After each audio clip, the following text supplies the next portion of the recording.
Mr. Lee Greenwood.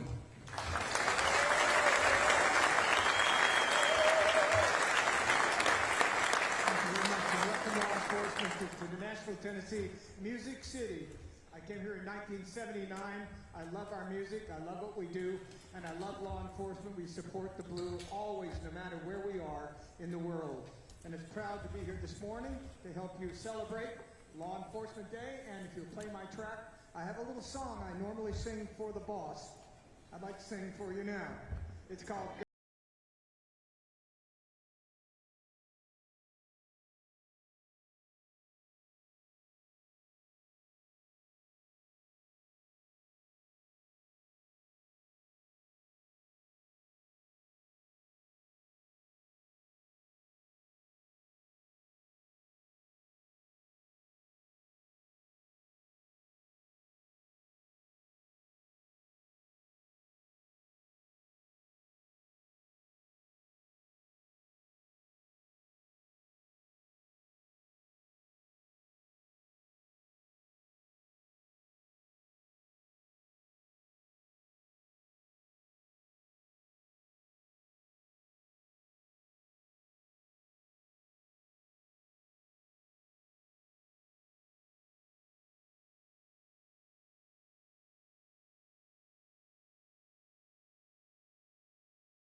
As the call is being retired.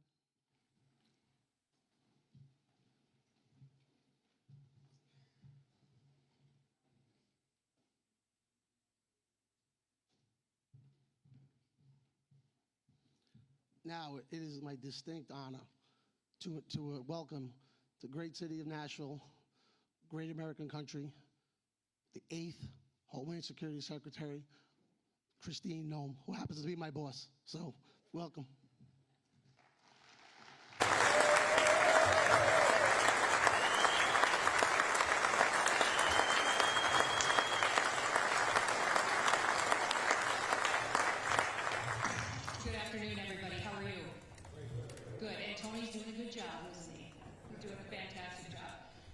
you for giving me the honor and the blessing of getting to come and spend some time with you today.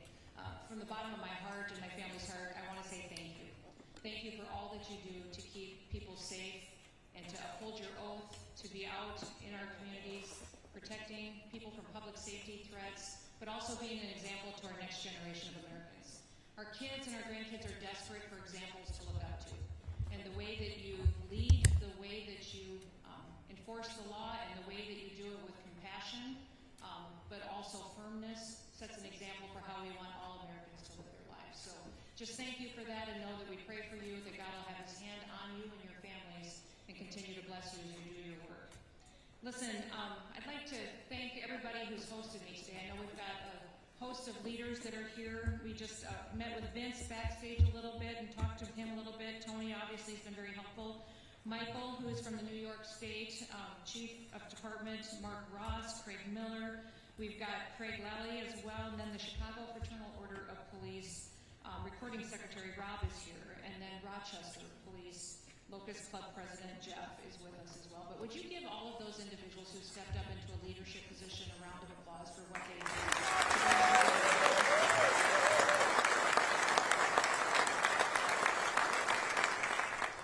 Now, in his State of the Union address just last week, President Trump reminded us of what it is every American's duty to do, and that is to serve the American people. That's what the government is to do, those elected officials and those that step up into public service, is to fulfill our duty to protect American citizens, that they should come first under our Constitution and our laws, and they should be prioritized, and especially over other people who are from other countries. The Constitution demands that we treat our citizens that way, and the men and women who serve at the Department of Homeland Security, they understand the importance of that, and we also understand the importance of all of our law enforcement officers and what they do across the country to keep people safe.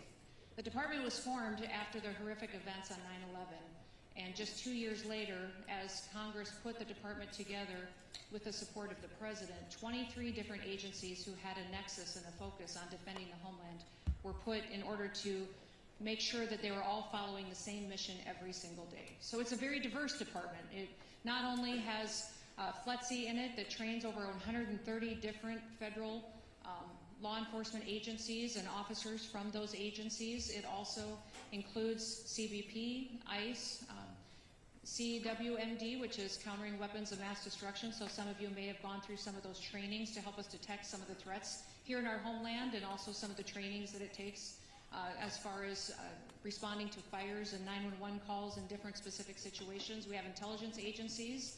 We also cover FEMA. FEMA is a disaster response agency, but it also is the agency that's entrusted to run the government on our very worst day. If we had a tragedy in this country where we needed someone to step up because our leadership was not able to, that agency would be entrusted to do that and to maintain our critical infrastructure. So they ensure that they go forward and maintain our electrical grid and our critical infrastructure such as water and systems that we rely on every day to help the American people be safe and to still have their way of life. We also have CISA, which some of you may have worked with them, which is our cybersecurity agency, which goes out and not only hunts down bad actors that would attack us on our cyber systems, but also gives us mitigation measures for how we can harden our systems. All of these entities work together to serve the American people and to make sure that we're prepared for any threats that we may face, but also respond to them in a way that honors what our ideals are. The sacred duty of our government truly is that people are entrusted to secure the rights also of all the American people. You know, the Declaration of Independence states that governments derive their powers from the consent of the governed, which is the people. The people give us the right to do our jobs each and every day. And as long as this world is fractured and as long as human nature is fallen, we will need brave men and women who step up and serve and enforce our rights and our laws and our values. And that's what all of you do in this room with your colleagues.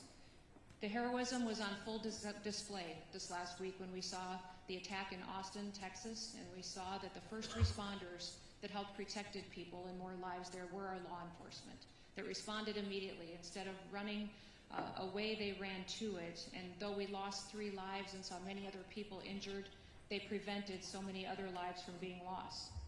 We're very grateful that they are willing to do that and to serve in such a way. In fact, it reminded me of the quote that is often attributed to George Orwell that states, "People sleep peacefully in their beds at night only because rough men stand ready to do violence on their behalfs," which means you step up in order to protect people, and you do it in a way that other people often are never going to be required to. When tragedies like what we saw in Austin take place, it's your leadership and it's your decision making that make all the difference. You use judgment, and we entrust, people entrust you with their lives. You're on the front lines of leadership, and you have the responsibility of guiding and also shaping the next generation. So we thank you for that, and we thank you for what you do. I know that I've met many of you in the room. I've had the chance to visit with you. I appreciate your wisdom and your advice as we continue to develop trainings and insight into how leadership can work together to make good decisions and to break down the silos between agencies so that we can work together more different, in better ways than we have in the past. And you know we're seeing challenges across the country from judges and courts that are working to stop some of our efforts, that are looking to take away some of the protections that you need in law to do your work. And then also we're seeing some challenges from sanctuary states and sanctuary cities. In fact, after I get done sharing a few more words, I want to hear your questions on ways that we can help you do your jobs. If you're in a situation where the laws may be a little different than it is in other states, or you may have unique challenges that perhaps we could work together on to find ways to help you bring criminals to justice and to protect your community from public safety threats. America is the greatest country in the world, and it's the greatest country in the world that has great cities and great communities. Regardless of where people live, we need to make sure that they have an opportunity to go to work every day safely and to send their kids to school safely every day. Sanctuary cities do give us a challenge because it makes it difficult at times for law enforcement to do their work. And we see that many times when a city cooperates with the federal government, cooperates with our federal officers, that it is safer. In fact, 7 of our top 10 safest countries in the nation are not sanctuary cities. They're cities where the local law enforcement partners with us. They partner with our federal agencies, with the FBI, DEA, ATF, CBP, ICE, and our operations. And we've also seen across the country where 5 of our 10 most crime-ridden cities do not cooperate with us, where those that are not cooperative with federal officers will see challenges on their streets. We've seen a lot of different situations from city to city. The one thing I would encourage you that no matter how frustrated you may be with some of that we can find a way to work together to do some good work for our people. In fact, even in Memphis, where we saw different leadership, we had different parties in the governorship and in the mayor, we still were able to arrest and bring to justice over 2,600 criminals, and in a way that significantly dropped their crime rate and significantly helped those communities continue to take those public safety threats off the streets. We got over 150 different illegal sex offenders off of the street.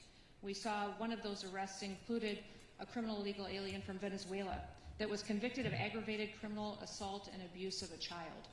I'm thankful that that individual is no longer on the streets because of the cooperation of those local law enforcement. We have agreements across the country called 287G agreements. I'm sure you're familiar with them, but there is 3 different models that are available.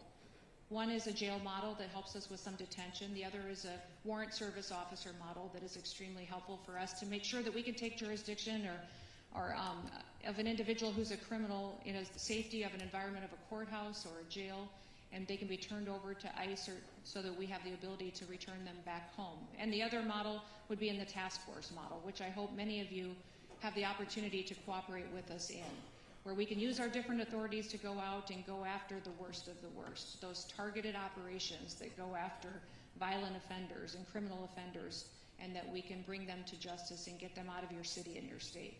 We've seen that program go from before President Trump was in office to only 135 of those agreements across the country signed, to now we have over 1,400 of them in place. And it's been very beneficial to make sure that we've removed over 400,000 criminal offenders out of this country. We've seen 3 million people leave our country that were here illegally, but over 750,000 of them were arrested and detained and removed. We'd much rather prefer that they volunteer to go home, and that it can be a volunteer situation, but if not, if people are here illegally and committing crimes, we want to make sure we're able to detain them and get them out of your communities before we create more victims in the United States.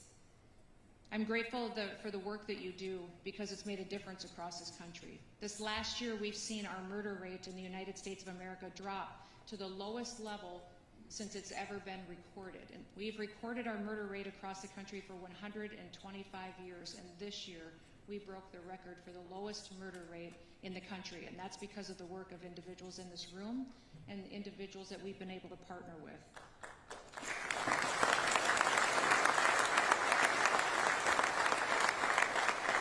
We've also taken 1.7 billion lethal doses of drugs off our streets and stopped them from coming into the United States. That means 1.7 billion people will still be with us because of the work that our agencies and our work has done. Our Coast Guard is an important asset in the Department of Homeland Security, and they've worked with us, and maybe have worked with some of you in the room as well to help interdict those drugs and stop them from coming into our country. You know, President Trump has been working hard to make sure that he's delivering on what he promised the American people, and that's to make America safe again. In doing so, we have gone out and found over 1,500 known and suspected terrorists that were let into this country over the open border invasion that we saw during the last administration. Those 1,500 individuals who were already on our known and suspected terrorist watch list have been brought to justice and removed. We know there's many more, but we're going to still continue to look for them, to find them, and to do all that we can to make sure that this country is safe. Beyond that, we've also arrested and removed over 7,700 gang members, TDA members, MS-13, Sinaloa cartel. The President is extremely focused on fighting cartels and recognize them as a foreign terrorist organization so that we can have new authorities to go after them. And we'll be working throughout the Western Hemisphere with all the countries to make sure that we're biting the snake off, cutting its head off with fighting the cartels before they ever reach the United States, stopping the drug flow, stopping the guns and ammunition from getting here and hurting our families in the homeland. We'll continue to work together to make sure that we have the opportunity to do that. To everybody in the room that puts on a uniform, that wears a badge, that steps out every single day and does something that so few others do, put your life on the line for your brothers and your sisters and your families, and you do it in your home community, I want to say thank you. And I also want to let you know that I believe that if there's something that you need for your families, that you need to let us know. I've found many times people can't do their job with excellence if there's a crisis at home. I've been working to get raises and better salaries and retirements for all of our law enforcement officers that are at the Department of Homeland Security, because I recognize that if you're having challenges at home financially, providing for your family, working overtime to make ends meet, trying to buy a house and put food on the table, it's very difficult to focus on your job and to do it with excellence. We want to take care of our families.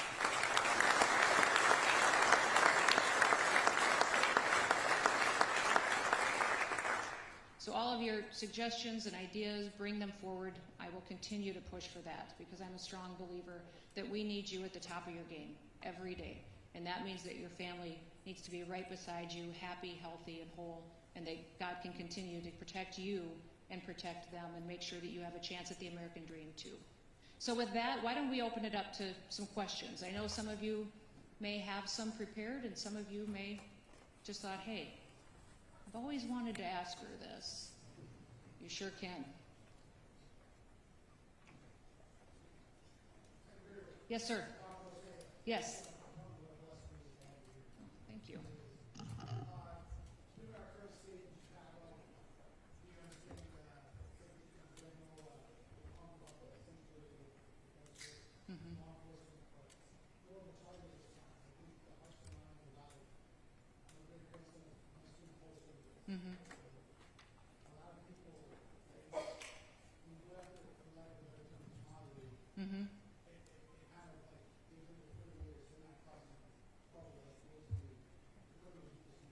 Right.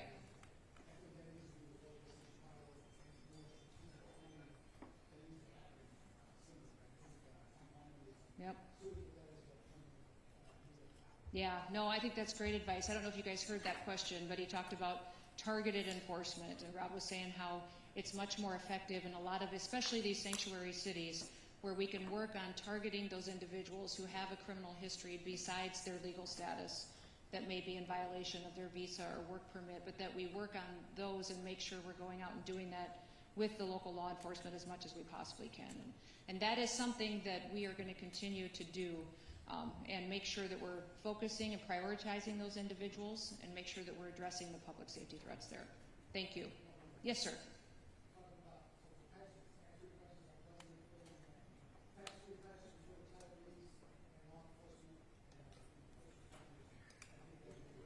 Okay, let me visit with him about it.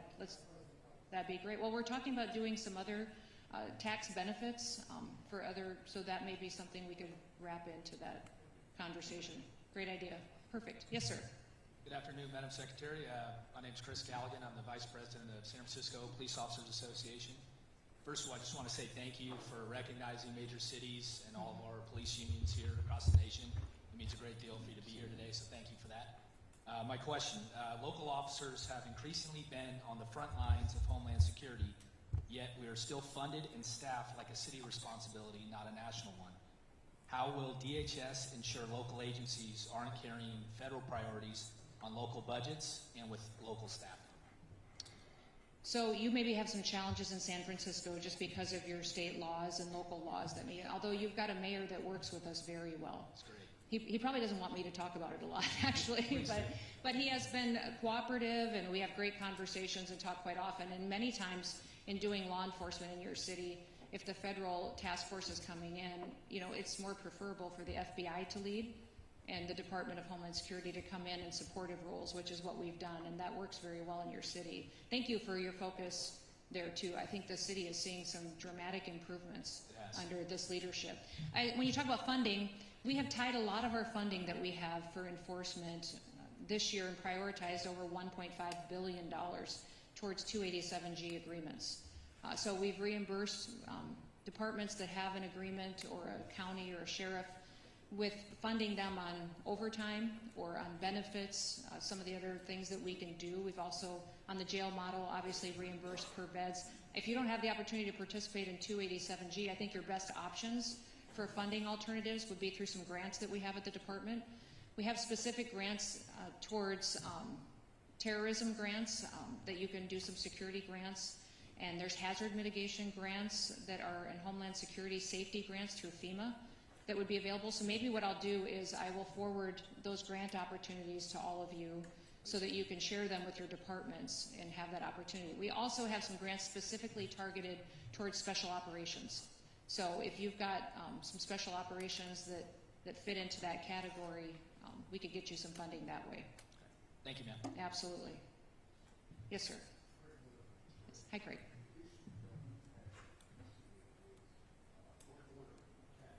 Yes.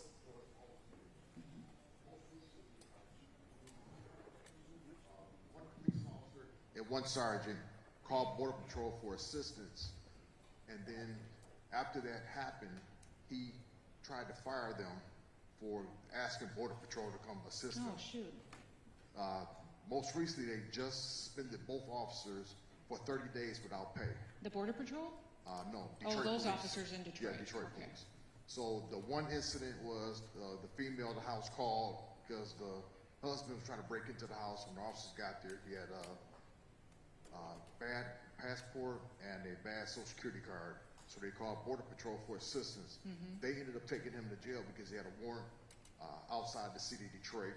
The second one was, it was a traffic stop. The fingerprint reader wasn't working, so they called for them to bring theirs over there, and the person had a warrant also. So both officers got suspended without pay for 30 days. So did the officers that did the arresting, was that the Detroit officers that did it, or did the Border Patrol? Border Patrol ended up arresting them Did they? because one had an out the city warrant, and Yeah. the other one had other information that Okay.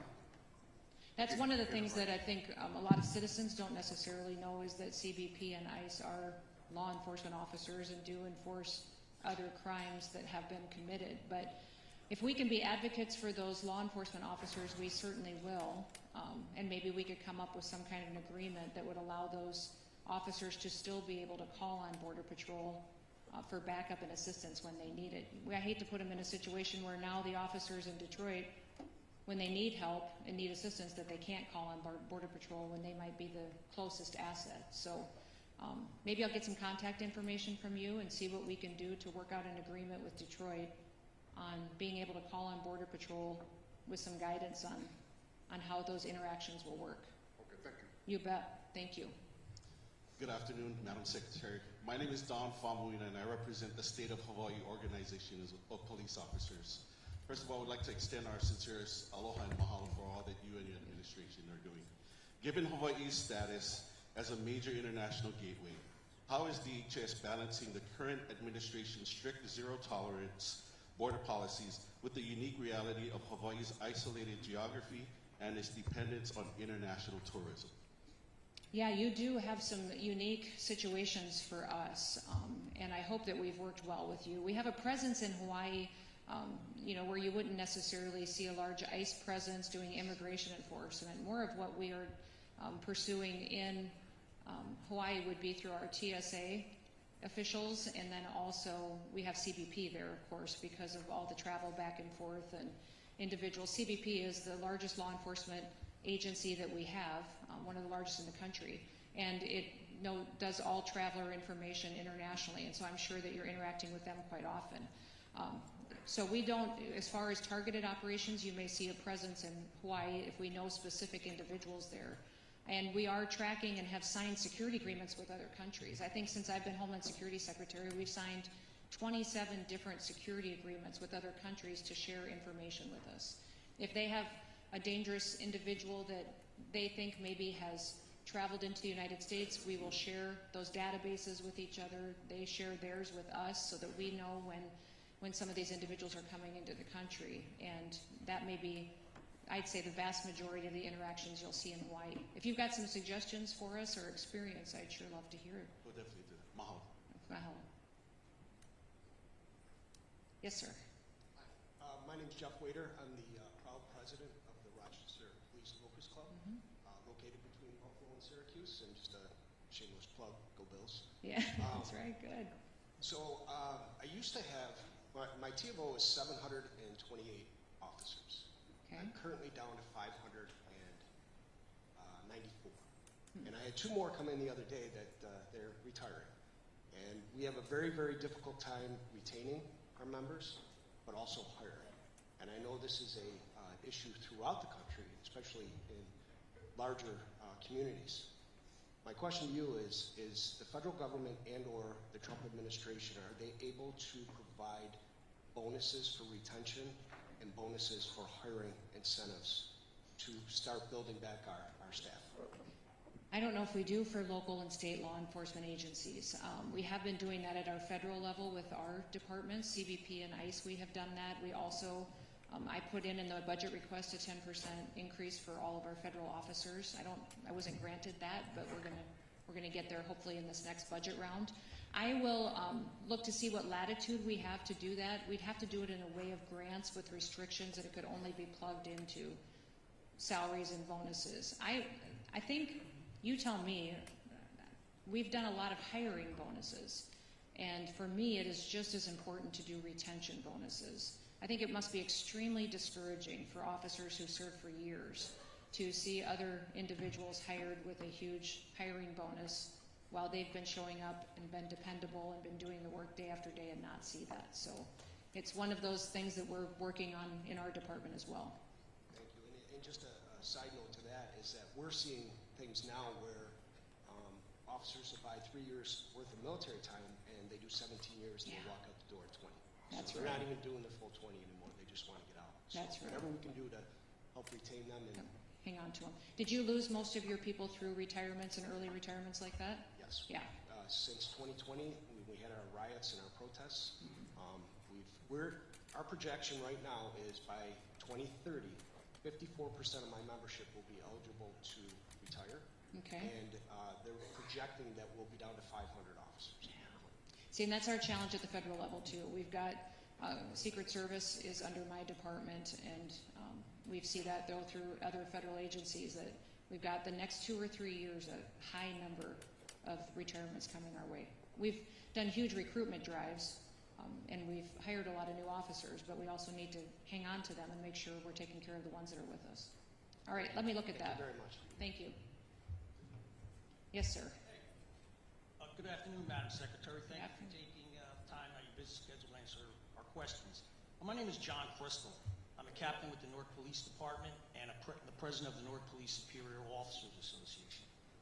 Question here is, how does the Department of Homeland Security foresee the current Trump administration reconciling federal policies with state policies in referencing to the sharing of information by local and state agencies when it comes to illegal aliens wanted for crimes? Some of our sanctuary states, like New Jersey and Newark, they've implemented policies, executive orders, introduced legislation barring cooperation with the Department of Homeland Security with sharing of this information.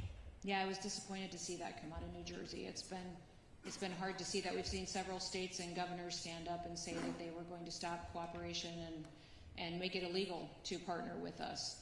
One of the things that we need to do a little bit more is highlight how our 287G agreements can be flexible and can work differently. I'm coming to meet with a lot of the New York State sheriffs here real soon and get some ideas from them on ways that we can have informal agreements if necessary to do that. There's also, I found that a lot of sheriff's departments, smaller departments, don't necessarily have the technology they need as far as retina scanning or databases that feed into the federal systems. And if we can help with some technology funding and get that into these departments, it would help us on the national scale, the federal scale, but also help you guys be able to get people logged into the system, and at least we would know where these bad actors are. Even if there's not much cooperation going on as far as honoring our detainers or cooperating with us, at least if we know where these criminals are, we can still be aware for when they're released on the streets. But it's, for us, our preference is to always figure out a way that we can work together. On enforcement operations, at least to be able to have local law enforcement provide backup or respond should we need officer assistance. Beyond that, it'd be great to have these communities honoring our detainers. But I will continue to go talk to these governors, have conversations with leaders and state legislators to see what I can do to push back on some of this legislation we're seeing. All right, thank you very much. Oh, by the way, another question. Are you religious? Because you're the answer to all my prayers. There we go. I am, sir. Who knew? Good deal. You're going to have to top that one. I don't know. I don't know. That's a tough act to follow. Right. Let me He tell you might be my favorite. New York's always hard to follow. That's right, it is. I'm Sergeant Walcott. I'm the Chief Steward with the Memphis Police Association for Memphis Police Department. Well, look at you. You guys have been rock stars. Woo! Y'all have been rock stars helping us out, so I don't get this up a little higher. Firstly, everyone in this room knows that Memphis has statistically been one of, and in some years, the most dangerous city in the United States. The federal support that our department has received since September of 2024 has been nothing short of a miracle. Our crime rates are much lower when compared to the same exact months the preceding year when we had no help. And I don't mean lower like the national average, I mean lower like our murder rate is down 35%. Our aggravated assaults are also down 35%. These are current numbers. Our robbery rates are down 58%, and our motor vehicle thefts are down 68%. I say all this to say thank you for this help, and it has been invaluable and truly proves that more law enforcement with reasonable but aggressive tactics equals less crime. My question to you would be the following. I'm extremely concerned about cartel activity, which you touched on shortly ago, all throughout the country regarding drugs and human trafficking, but especially in Memphis, as it's considered a hub for the cartels. Is ICE itself putting any extra special emphasis on cartel activity in particular, since their reach appears to be much longer than most people realize, and they reportedly even threaten agents with bounties? And does classifying cartels as terrorists help combat them from that? Is that a tool to help you combat? It does. When President Trump declared the cartels as foreign terrorist organizations, it opens up the door for a lot more authorities that we can use to go after them. So now, and you've seen him, obviously, partner and take action against leaders even in Mexico. And that is just the start of the operation. that we are undertaking as the Trump administration. Listen, what happened under the last administration by having that open border, it allowed the cartels to get rich, to grow, to become, they had unfettered access, and their ability to make money was compounded over and over and over again. They could do whatever they want with the human trafficking and drug trafficking. So they are extremely, extremely wealthy and strong and sophisticated in the technology we see them using against us, and their ability to operate in cyberspace as well, and then with how they're using drones to bring drugs over the border now, and tunnels that are almost like pipelines where they're not even large enough to shoot people through, but they are enough to get drugs through. So we have all kinds of new challenges, and that's why President Trump is undertaking going after the cartels by addressing it from the Western Hemisphere. He will have a big agreement that I'll be there with him on Saturday with the Department of War and the Department of State on how we're going to go after cartels and drug trafficking in the entire Western Hemisphere. So this challenge, we've realized, is big. We've always known that, but if we're really going to address it, we have to look outside of our borders to kill off the cartels before they continue to build up more and more strength and keep killing our Americans. But you guys have done what, I think everybody in the room wants to grow up and be Memphis for what you did. But I would say that the work that happened, just so everybody knows, what happened in Memphis was their mayor was willing to work with us, who is a Democrat, was willing to partner with the federal government, and the resources and dollars that went in were not just from the Department of Homeland Security. The Department of War contributed, the Department of Justice contributed. It was incredible to see different agencies in the federal government go and show up and cover the costs of having that operation and make sure that people there could see a difference and they could see hope again. And people almost need to see it and feel it. That's what happened in D.C. when we did the D.C. operation. It took a few weeks for people to realize and feel the difference of what it was like to be in a city where you could walk down the street again, where you could go have dinner again. You didn't have to worry about your car being carjacked if you wanted to go out for dinner that night. And once people feel that, it's almost like they get to feel freedom again, and that's what Memphis is providing to them. So we need to figure out a way to tell your story to other cities and show them that it can be an opportunity to restore their way of life again. Absolutely. Thank you for so your much. leadership. You Yes, bet. ma'am. Thank you. Anybody else? Yes, sir. You bet. You mentioned the obvious, which is sanctuary cities are most often most crime-ridden and most problematic, but the obvious difficulties and implications of having the sanctuary city laws in the states not supporting the feds and things like that. What are some of the vehicles that you guys can use or will use to try to, I don't want to say get around that, but work with the conditions that you guys are under to still be effective as federal law enforcement in those sanctuary city areas? Well, if it's a sanctuary city, we have an opportunity to form partnerships then with sheriffs and do that in a state. Many times sheriffs are elected officials and they're accountable for what their crime numbers are in their counties, and they're very close to the people. So we find a lot of progress working with sheriffs and in those situations. If it's an entire sanctuary state, most of those sheriffs and police departments are concerned about liability issues and the laws that may be on the books. I would say that for all of you, though, to know that a sanctuary state looks very different from state to state. The laws may be completely different. So if you are interested, if you are a sanctuary state or city, I need to come sit with you or have someone from our team come sit with you, really go through with my attorneys your state laws and see how we could still work together and not have you live in fear of being punished or being held criminally liable for not abiding by those sanctuary laws. We can challenge them, and the federal government and Department of Justice is going to be challenging sanctuary states and laws. In fact, today in the House Judiciary Committee, they're marking up a bill in Congress that would ban sanctuary cities and states, that would use the supremacy clause.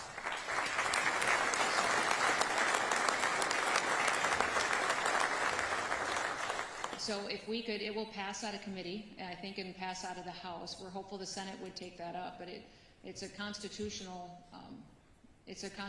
compliant piece of legislation that would fundamentally change the way that we do public safety across the country. So if that can happen in the meantime, we figure out how we can work together to do notification of individuals that may be released or individuals that we could partner with you to get them out of your community. You bet. Yes. Thank you, ma'am. This is going to sound a little bit like a sales pitch, but it's not, I assure Okay. you. I work for a company called Vertex. We already have a very nice contract with Homeland Security. So it Good. doesn't count. Good, good. I bring a unique perspective. I don't have a question for you. I have comments. Okay. I live just outside the city of Portland. I work on our federal team, so I work with your agents all over the country. HSI, ICE, Secret Service.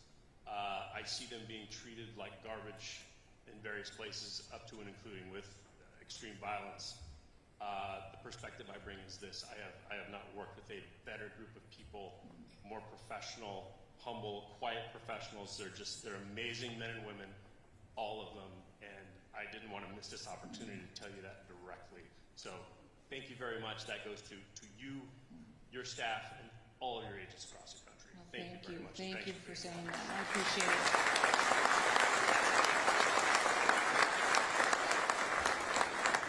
I will let them know that you said that. That means a lot to them. They face some challenging times. They have a lot of good days too, but they're just trying to do the right thing and make sure that we're doing the job and upholding the oath that everybody took when they signed up for law enforcement. So, well, thank you, everybody. Thank you for letting me be with you. You have a fantastic meeting. Thank you for your leadership. Thank you for coming to this conference and spending some time together. I hope you get some fellowship. From what I understand, cops are pretty good at that. So you have fun. I'm sorry I can't stick around for it, but God bless you. And may God continue to bless our great country.